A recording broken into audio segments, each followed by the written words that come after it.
Hey all, we are at Kentucky in the Xfinity car. We have a really good setup. I made some modifications, or I added some more of the new setup stuff, and we were hitting 30.7 was our fastest lap, and 30.8 basically starting off. Well, we ripped a 30.588 off. I mean, in the race, but not a draft deal kind of thing. We led almost every lap. Qualified second with a 30.8. Again, I don't use, qualifying setups, so, I probably have gotten that pole if I tried, but, yeah, just racing. Now, what we're fighting in this setup is, okay, it's Kentucky. It's a 1.5 mile oval, but it's not a cookie cutter oval by any stretch of the imagination. It's pretty fairly regularly banked in 1 and 2, with a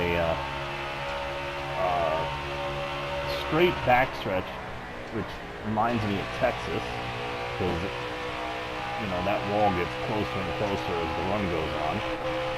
But the fast setup here is to be loose, as in most tracks, because you get tight off of this turn. So, and this is the long straightaway, or long V-shaped oval, or whatever you want to call it. And you need to be as fast as you can to get off over there. And you don't want to be sliding up out of the wall until you absolutely have to. Cutting the track gets you better time. So it's a challenging track to set up for. The groove is literally with your left side tires on the yellow line in 3 and 4. 1 and 2 is more forgiving, but getting down, by the yellow line also. But diamonding it a little bit because you don't want to hit the wall coming off. Simply because if you make it turn that well, you're going to get loose and you're going to slide up into the wall. Now, if you look at my tire pressures, or my tire temps, it's on the right rear, but it starts off on the right front. And you especially see it when we pit here in a few laps. You especially see it in turn 4, out of turn 4. That right front gets all the way up to like 300. There's a 30, maybe 20 to 30 degree temperature difference on the right front, making it tight. But your tires are brand new, so you kind of like, push through that and get a lot of speed. And then, like, immediately it starts to shift to the right rear. And that's where you get into trouble later in the run. So, I've learned a bunch. I'm a little loose now, but I was almost wrecking loose with 14 laps to go. This is the longest run we're going to have if there's no caution. We got about 30 laps or so in the first 2 stages with one caution each. The second stage is, I think, the longest run I've been on. It had like a 2-lap run to the end, so that allowed me to kind of like figure out what I'm doing. See, 4% loose, 3 to 4% loose. That's not bad, because it started out it was like 8% in the first run. And basically what I did is I took some tape out and then knocked the tire pressure down on the right rear. So we'll talk about like that in a minute. Bit loose. and I got it much better. It drives great all the way down to about 15 laps to go, right about when I started the video. And what happens is, when you lose grip on the right rear at a track like this, and we're going really fast, and the car has itself, the Xfinity cars don't have a lot of downforce. So when you lose your mechanical grip, like on the right rear, yeah, it's dramatic. And we're not that bad. I mean, oh, damn it. I did not want to cause a caution. Damn it. Yeah, the idiot, AI, he dove underneath him, and I didn't account for that. So we were 3 wide instead of 2. Very frustrating. So, yeah, I'm gonna wait to get to here. So 57 laps. We'll have. We can go like 53, like 63, 10 laps. It's gonna be too much. See, I didn't. It's just screwed everything up. Anyway, so yeah, I definitely wanted to not have a caution, but anyway, so what we did there is we got it really, really good, but we're still a little bit off, as you saw. It's sliding around. But what happens when you get a setup like this, or a situation like this, especially off turn 2 over there, you slide around a lot. You start sliding around. Now in 3 and 4 here, this is where you want to be. I'm just nailing it. I could have done something to hold it down, but I'm in the lead, and I don't need to work my tires so hard, considering that need them later. Okay, we got 55 laps of gas and there's 60 laps to go. We won the last one, I guess, but I caused this one, so you know what? We'll just run it out. See where the cards fall. We're gonna learn more this way anyway. So what ends up happening, a couple things happen, which is you may or may not realize, is you don't just get loose and over-rotate, but you start losing grip from the middle off. Because right rear is basically middle off. So what that means is, here I am, I'm getting in here perfect, right? Right, that's really good. Tire pressure's not fully up yet. Like you notice, the right front is hotter than the right rear there.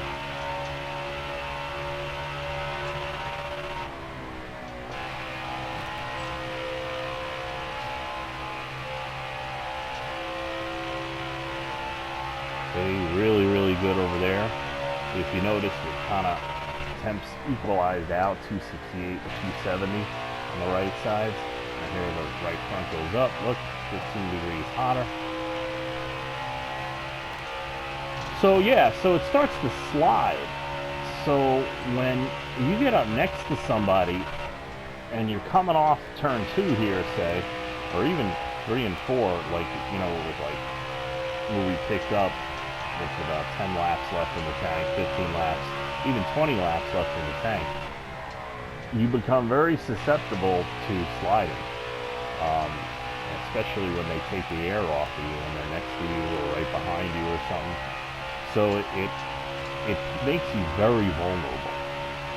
So you don't want that. So we want to fine tune. I mean, it's great if you like how this race is falling for me. I got a lead. I have a huge lead. I'm all the way out front. It don't matter. If I don't adjust the setup, because as long as I can hold on to it, right? But maneuverability, it always goes back to that. You want to be able to maneuver the car right before you pit. There's certain situations with fuel mileage and so on and so forth that, are exceptions to that. But you don't want to go into a race knowing that the last 20 laps you cannot race, because you're gonna try anyway, and you're probably gonna wreck, and you're probably gonna piss people off when you do that. So, if at all possible, I always try to get things, you know, worked out. The other thing about Kentucky that I noticed, I don't know, a ton of laps here. I remember when I used to fight to qualify under a 31.2 back on P3, and it took me way too long. I figured it out, and then they did those updates, and everything changed, and all of a sudden I was slow again, you know. And I just caught up like last year with the setups here, and this is you know, where that journey has led me to where I am right now. And I love Kentucky. It's, you know, it's different end tracks. They're both great turns, you know. One is wide and flatter, and the other one is, you know, it could be Charlotte. You know, it's a very easy, you know, kind of banking. It's a little tighter than most. It seems to get tighter at the end here, which is probably why everybody loosens it up to make that turn. So I want to be fast here. You know, I have a couple wins here. Should have had a bunch more, but, you know, didn't know nearly as much as I know today about how to set up in heat 4 and 5. Maybe heat 5 for that. So one of the things I have noticed in my Kentucky journey is I have this setup, right? It's really good. When it's clicking on all, you know, 8 cylinders and whatnot. I know when I won the race here the last time, a year or so ago, I was hitting 31.4s, 31.5s, you know, high 31.4s, 31.5s as the slowest lap. And I was a little faster firing off. And when I was able to take the lead late, I was able to maintain it and hold everybody off. No one could catch me, which is great. It's a great feeling. But all the work that it takes to get to that point, especially when you're racing against really, really fast guys, is, you know, it's satisfying. But we came back and I modified it a little bit. Not this kind of modification, an intermediate step. And it was just as fast as the leader, but we didn't win. Controversial race, but we didn't win mainly because at the end it turned into a gas mileage race, and we had to go a little bit slower than everybody else, saving gas, and so managed a 4th. It's kind of weird. We all spread out, and kind of like where we came out of the pits on a green flag pit stop, and we all basically maintained until the very end of the race. I was catching the 2 guys in front of me, 3rd and 2nd, but the leader was out of reach. And leader finished like, I don't know, straight away ahead of us. We were fairly close together at that point, which is cool, but, you know, half a second, somewhere in a run or in a stage can determine where you finish. So that's why I try to keep track of where I'm fast, where I'm slower. I know there was a point where I was racing this really fast guy in our league, and I fire off just as fast as him, be on his bumper, and then like 10-15 laps, say it was 40 lap, you know, fuel run. So then I noticed like 10-15 laps in, he'd pull away from me. And then we go like 10-15 laps like that, and like the last 10 laps, 5 to 10 laps at most tracks of the run, I'd pull back on it. But when he pulled out, I couldn't gain all of that back. I'd lose just a little bit of ground. You know, things like that. You know, and that was a lot of tracks are like that. You know, the ultimate fix is just get really fast, which is what I'm trying to do. But going back to this particular setup, as you see, we're already a little hotter on the right rear. I'm not pushing the setup.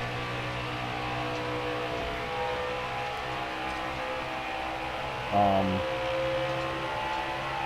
you know, just trying to tighten it up.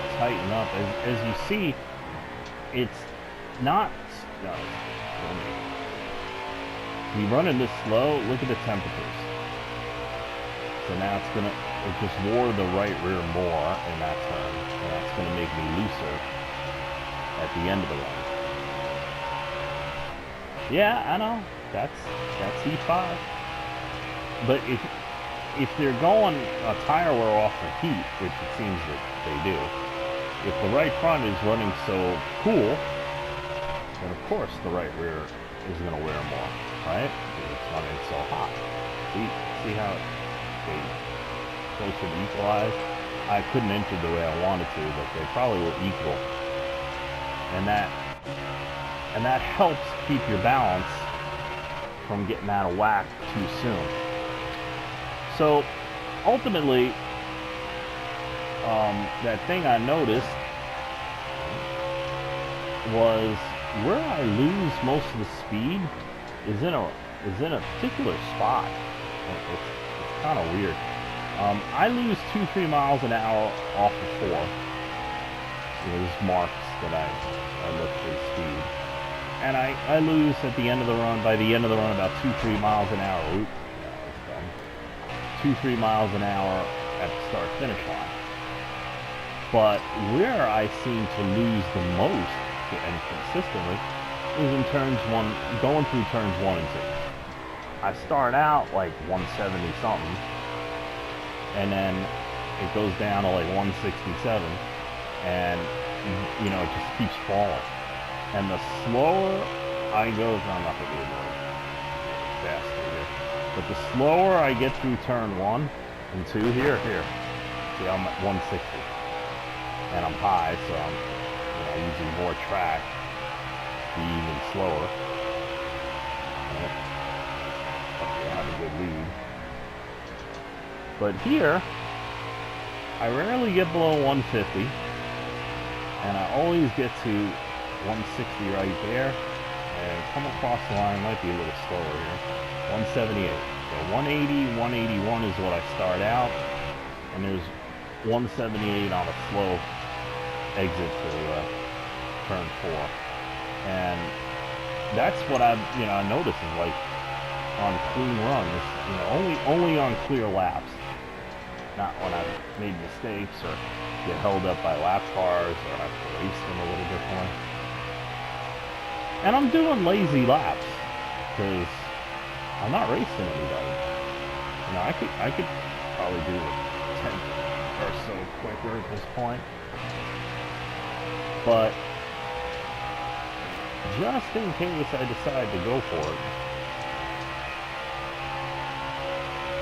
because I'm only 6 laps short now.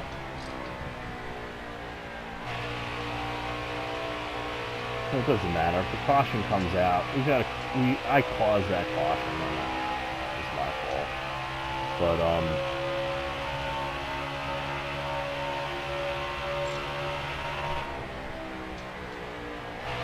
if we don't have a caution, then we'll have to do some, strategy. So what should the strategy be? If I could not take tires, that would be great. But a track like this, not taking tires, you get so loose.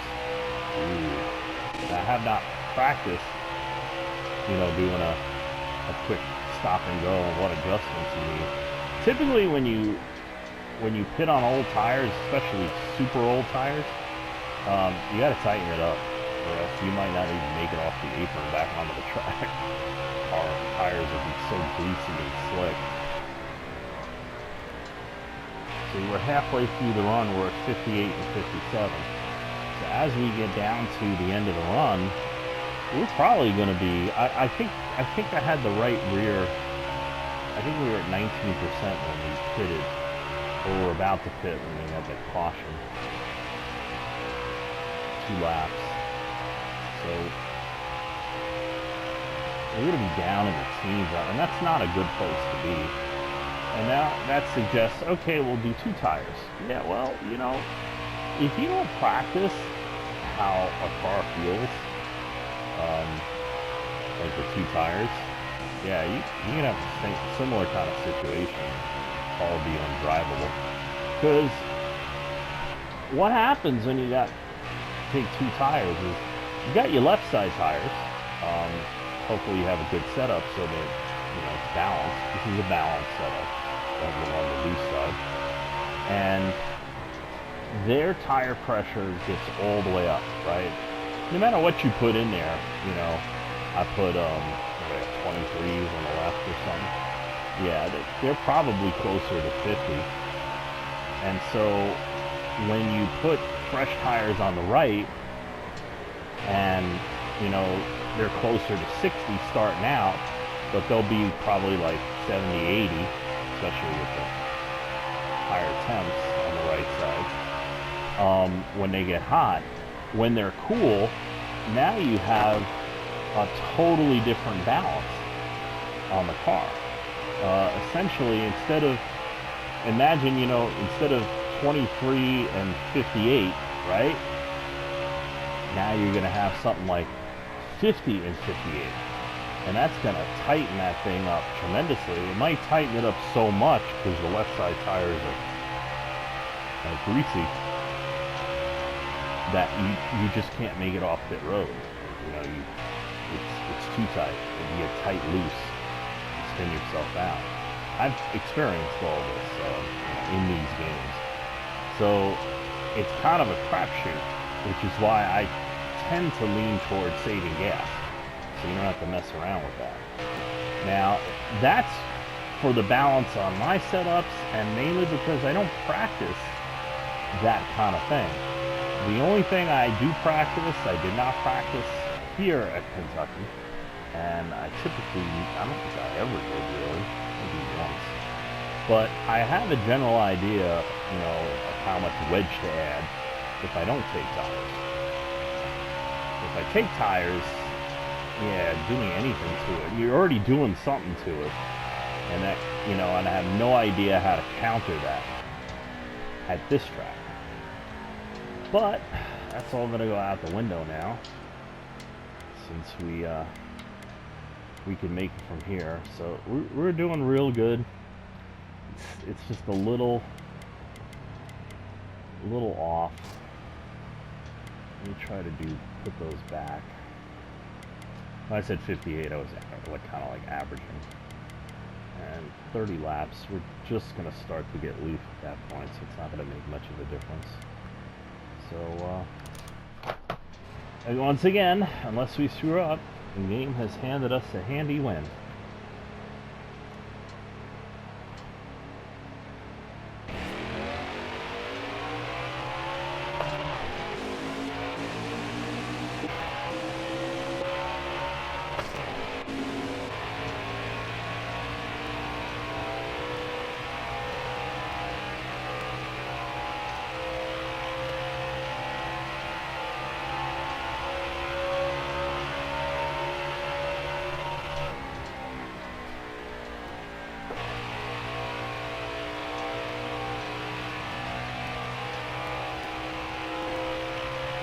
Love the way that hugs.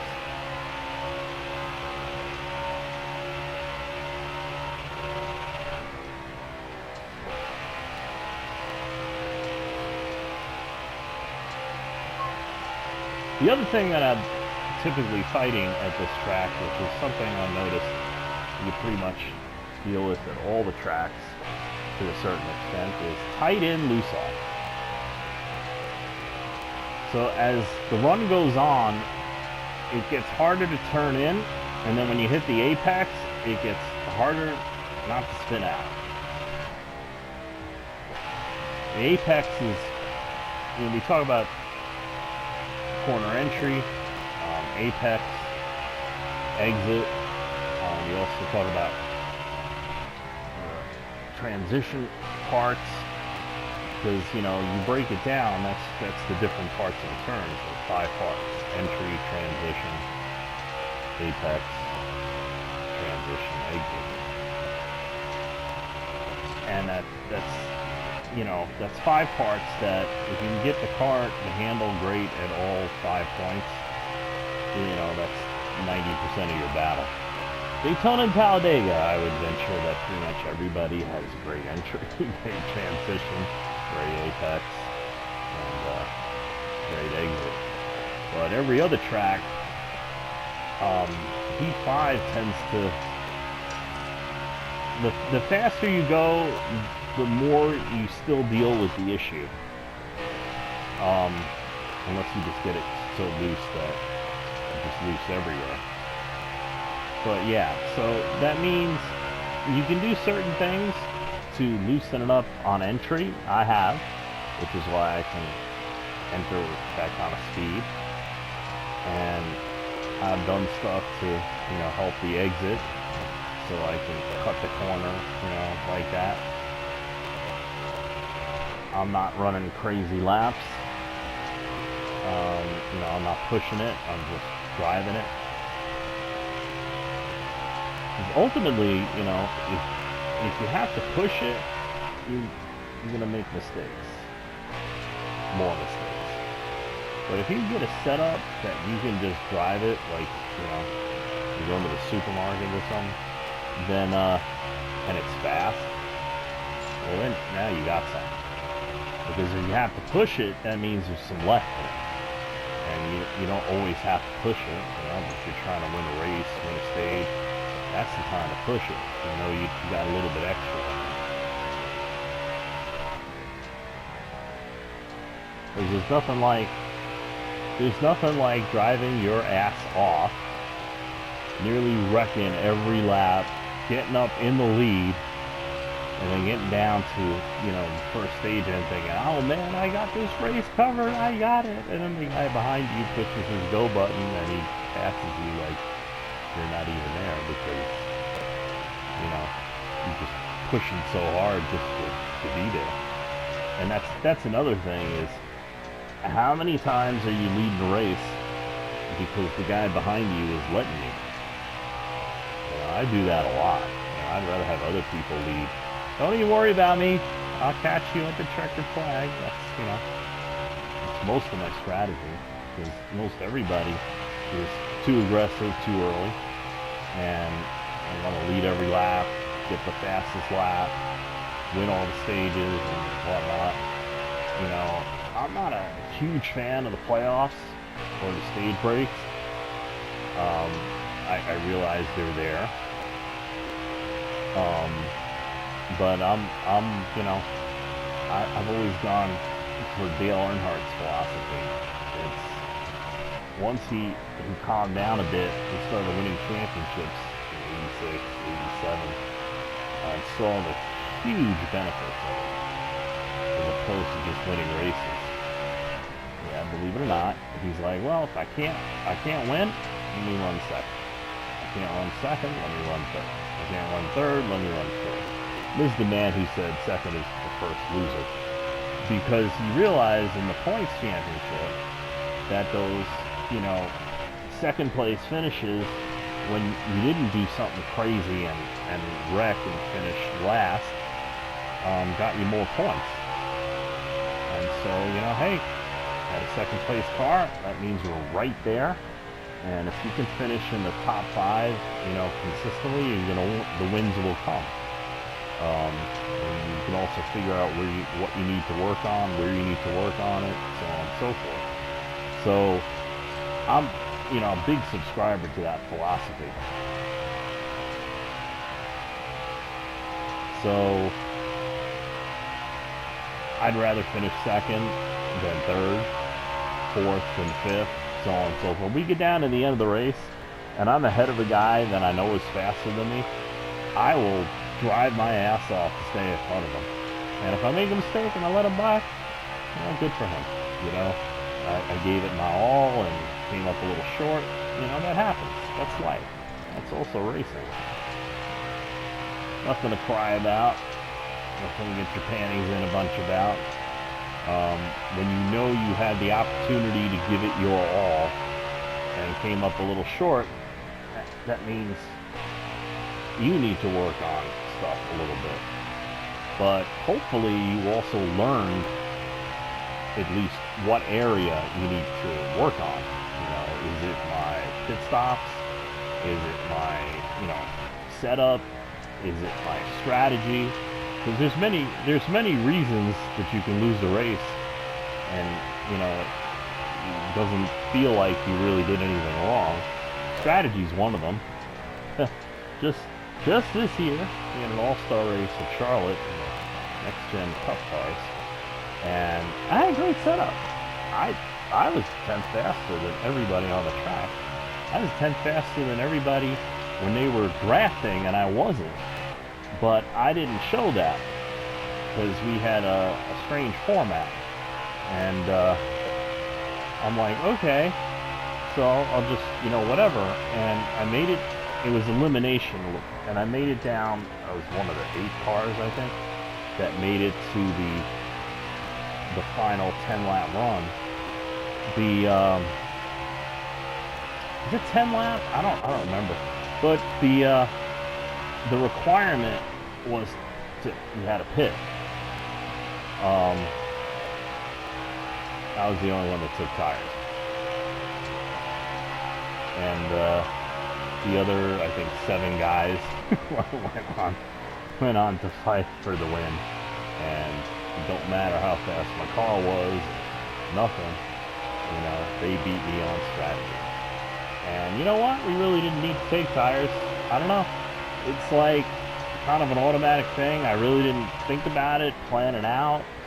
I'm not really sure if I was aware of the requirements. 'Cause, you know, if I know ahead of time and I'm feeling good or whatever, I'll plan it out and I'll be like, what's the best thing to do here? What's everybody else going to do? Well, they're not going to take tires. And as soon as, you know, I realized that I was in the pits longer than everybody else, I was like, you guys didn't take tires, you know. Or I think I said, I was like, you guys took 2 tires? And they're like, we didn't take any. Ah, well, there you go. So they had 3-second pit stops because we didn't need gas. And I had a 15-second pit stop. Put me totally out of contention. And I ran the last few laps by myself, watching me gain on them a 10th a second a lap, you know, from 8 seconds back, 7 laps to go. Yep, it happens.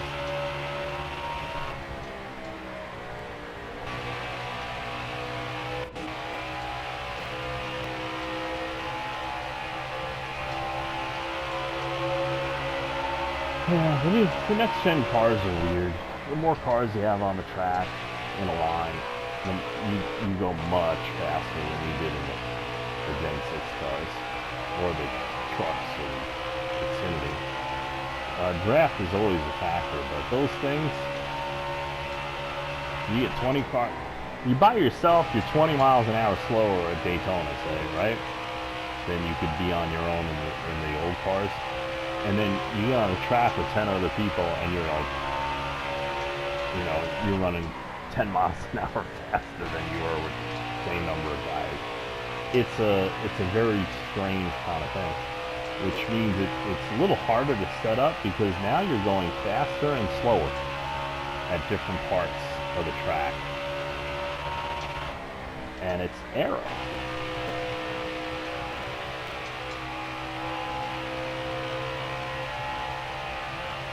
I've been real lucky at the, funny enough, my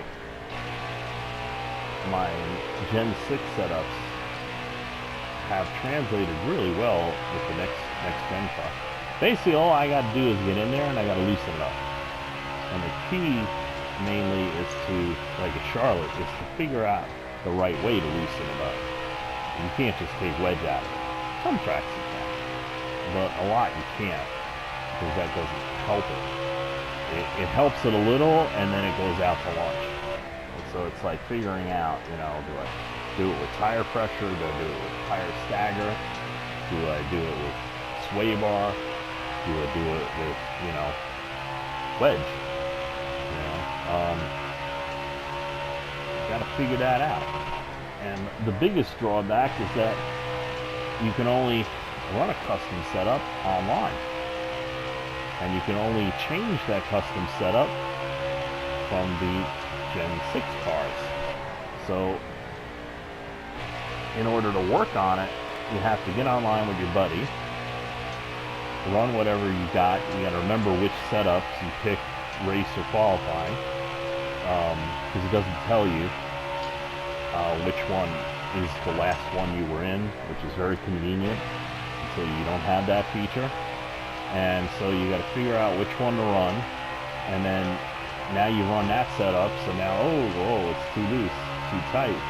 Now you got to get out of the next. Are you kidding me? You get out of the next gen car. It's just happening. I have them stable, more stable. It shouldn't have happened like that. So you got to get out of the next gen, switch over to the old gen, let's say, and make your adjustment, get out of that, get back into the next gen DLC, and then get back online with your buddy and test that out. Now, I do a lot of fine tuning, and man, I mean, I just, you know, hit the button, get back to the garage in these cars, and, you know, get into the setup and go right down and make click, click, you know, click, click, and then get back on the track and, you know, go. And sometimes, you know, I can tell right away I made a good change or a bad change, so I'll just hit the button again, you know, before you make a lap, you know, and get out and whatever. And you can't do that. You know, it takes forever. Okay, white flag is out.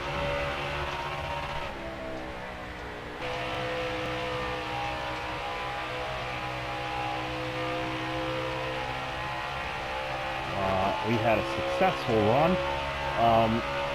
Even though I might have been a little bit slower at the end of the run, I made it much easier to drive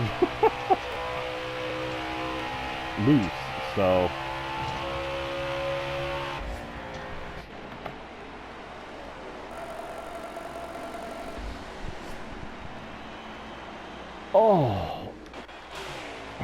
so a successful test in a positive way. I'll be taking these adjustments and I'll be updating the quick race setup with it. I can't go back and fix this. Yeah, we had a caution at the end, or 20 laps, 15 laps to go, so I pitted, made an adjustment, came back through the field.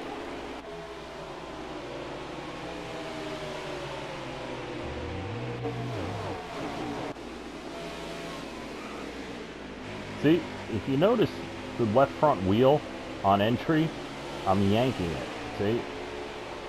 There I'm yanking, and I'm tight there. So you see, those are the two spots you get tight, and it'll build tight in those areas. Now when it gets loose, if you're building it tight, that means you can build a looser setup. But you're losing speed. See? Just sliding it a little bit too much. And this is on fresh tires. And you can get away with that. But now you can see why it builds tight in at both ends.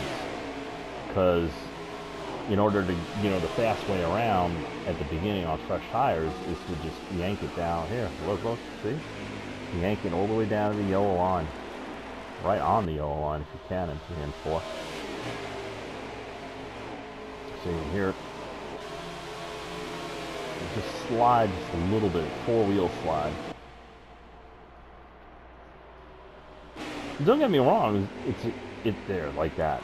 It's a great, not over the seam, but it's a great setup, but there's more there. There could be more.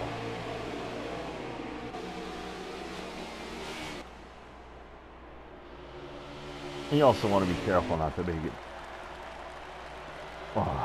too loose entering as the run goes on, you know, but since I have this, seem to have this really good balance, I can tell that there's more, you know, there's more speed in it.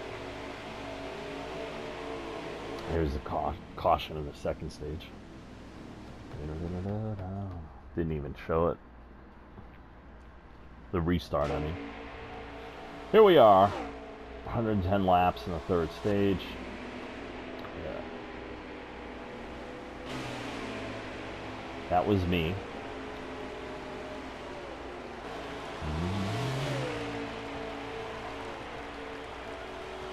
Wonder if anyone's gonna hate me. Yeah, and that was it. Didn't even show, you know, it should show the cautions and the restarts, but it doesn't. Anyway, so that was a good day.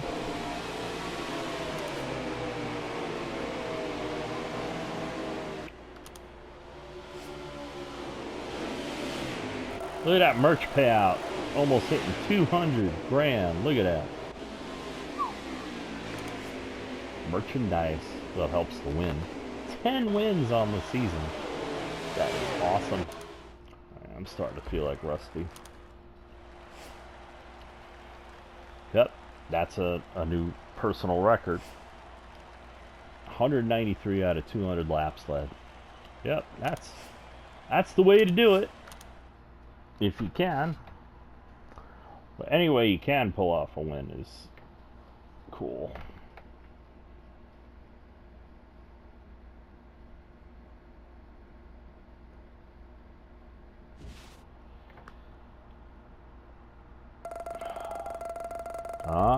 Look at that.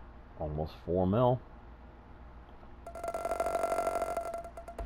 We're just a few races away from being able to get that last car.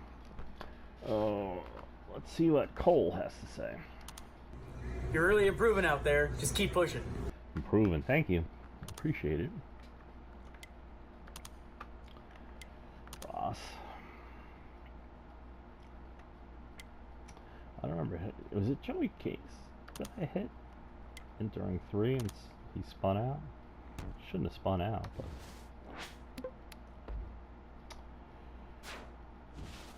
Race 16.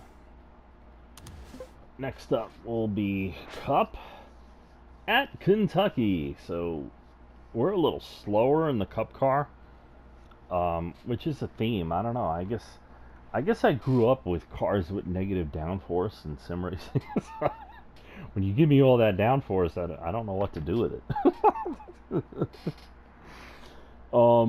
So yeah, so we get to work on the Cup car. Hopefully, we'll be more successful than we were at Chicagoland when we had the dual weekend. Because we struggled with the Xfinity, but we came out with a much better Xfinity setup, and then we struggled with Cup, and we didn't gain the ground that we did in Xfinity, and I definitely want to try to turn the corner with the Cup car.